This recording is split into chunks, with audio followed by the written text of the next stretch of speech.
Hello दोस्तों, जय माता दी। मेरा और मेरे एस म्यूजिकल ग्रुप में आप सभी का बहुत बहुत स्वागत है। तो एक मैं बहुत ही प्यारा गीत लेके आई हूँ। जैसा होगा आप लोग कमेंट में ज़रूर बताइएगा। बीए पढ़ के मोर सजनवा बीड़ी पनवा बेच राम। बीए पढ़ के मोर सजनवा बीड़ी पनवा बेच राम।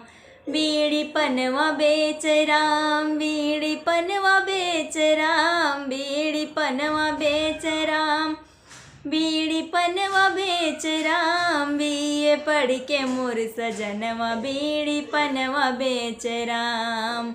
अरे सोचत रहन सजन जब मिली है करी है सर्विस सरकारी। अरे सोचत रहन सजन जब मिली है करी है सर्विस सरकारी। अरे सोनवन के हम गहना पहिनब गज सिल्की साड़ी।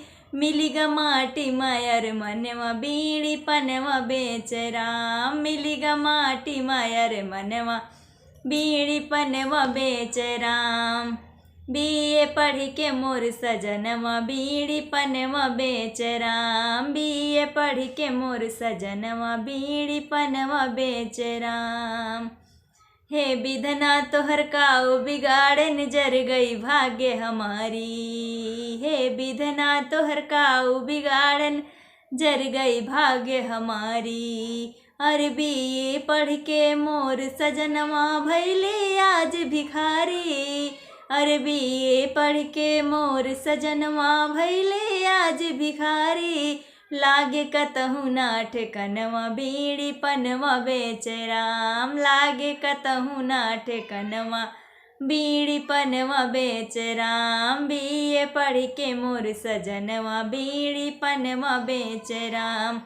बीड़ी पनवा बेच राम, बीड़ी पनवा बेच राम। बीए पढ़ के मोर सजनवा बीड़ी पनवा बेच राम। बीए पढ़ के मोर सजनवा बीड़ी पनवा बेच राम।